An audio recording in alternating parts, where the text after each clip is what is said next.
हरिओम। अगर मैं आपसे पूछूं कि सफलता की परिभाषा क्या है, तो आप कहेंगे name, fame, power, position, money, यही सफलता है। तो ऐसा है कि एक बार एक राजा जंगल में शिकार खेलने जाता है।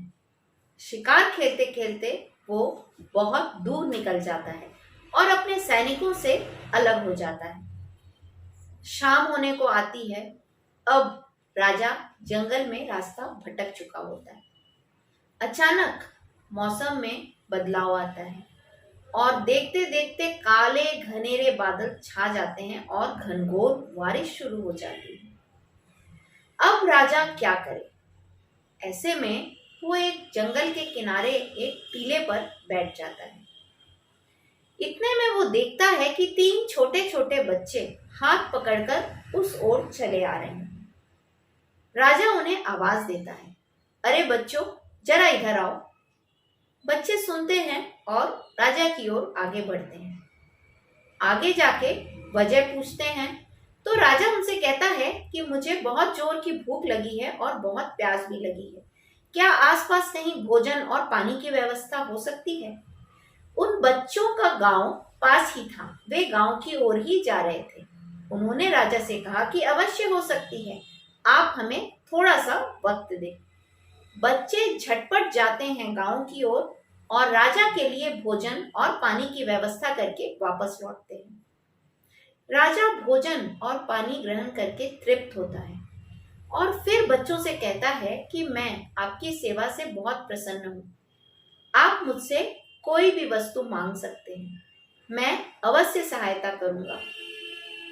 पहला बच्चा बोलता है कि राजन, मैं बहुत गरीब हूँ, मुझे आप धन संपदा दीजिए। मैंने कभी 2 वक्त की रोटी एक साथ नहीं खाई, कभी मैंने तन भर कपड़े नहीं पहने, अभाव की जिंदगी जिया हूँ। राजा कहता है कि ठीक है, मैं तुम्हें इतनी धन संपदा दूंगा कि तुम्हें जीवन में कभी किसी चीज का अभाव नहीं होगा। अब दूसरा बच्चा वो मांगता है कि राजन, आप मेरे लिए एक बंगला और एक घोड़ा गाड़ी दे सकते हो। राजा कहता है कि ठीक है, मैं तुमको एक बड़ा सा बंगला और घोड़े गाड़ी की व्यवस्था कर देता हूं। अब तीसरे बच्चे की बारी आती है। तीसरा बच्चा कहता है कि राजन, न मुझे धन चाहिए, न बंगला, न गाड़ी। आप तो बस मुझे ये आशीर्वाद दीजिए कि मैं विद्या अर्जित कर सकूं। राजा उसकी बातों को सुन के बहुत प्रभावित होता है और राजा ने उसकी शिक्षा की सारी व्यवस्था कर दी। फिर वो बच्चा मन लगाकर दिन रात एक करके कड़ी मेहनत करके पढ़ाई शुरू करता है और एक दिन विद्या धन अर्जित करके उसी राजा के दरबार में मंत्री का पद प्राप्त करता है। एक दिन राजा को इसी घटना की याद आती है।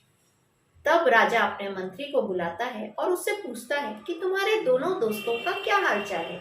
मैं तुम तीनों से एक साथ मिलना चाहता हूँ, अपने दोस्तों को यहाँ पे बुला लो। मंत्री जाता है, दोनों मित्रों को न्योता देता है, भोजन पर बुलाता है। अब तीनों एक साथ उस राजा के समक्ष उपस्थित होते हैं। तब राजा मंत्री के कंधे पर हाथ रख के बोलता है कि इनको तो मैं जानता हूं, अब आप बताइए कि आप दोनों कैसे हैं, आप लोगों का क्या हालचाल है। तब पहला व्यक्ति, जो कि पहला बच्चा होता है, वो कहता है कि राजन, आपने मुझे बहुत धन संपदा दी, जिसके कारण मैं बहुत आलसी हो गया। मैंने कभी कोई काम नहीं किया और मुझे काम करने की कोई आदत भी नहीं पड़ी।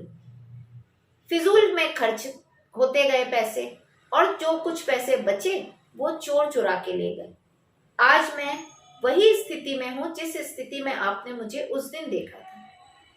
दूसरा व्यक्ति बोलता है कि राजन, आपने मुझे बंगला और घोड़ा गाड़ी दी, लेकिन एक दिन भयंकर बाढ़ आई और मेरा सारा वैभव बहा के ले गए।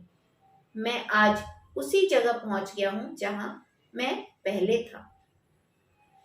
तब राजा मुस्कुराता है और कहता है, दोस्तों, एक बात जीवन में गांठ बांध लो, धन संपदा आनी जानी चीज है, ये इंसान को कुछ समय के लिए सुख दे सकती है, सफल बना सकती है। लेकिन जिसके पास शिक्षा का धन है, जिसके पास विद्या धन है, जिसके पास विवेक बुद्धि है, उस इंसान को कभी कोई असफल नहीं बना सकता। बुरी परिस्थितियां आएंगी, लेकिन वो बुद्धि विवेक से उन सब को मात देता हुआ वापस सफलता को चूम लेने का दम रखेगा। तो आइए इसी गुरु मंत्र के साथ हम अपनी सफलता की परिभाषा को सुनिश्चित करें और बढ़ें एक कदम उजाले की ओर। हरिओम।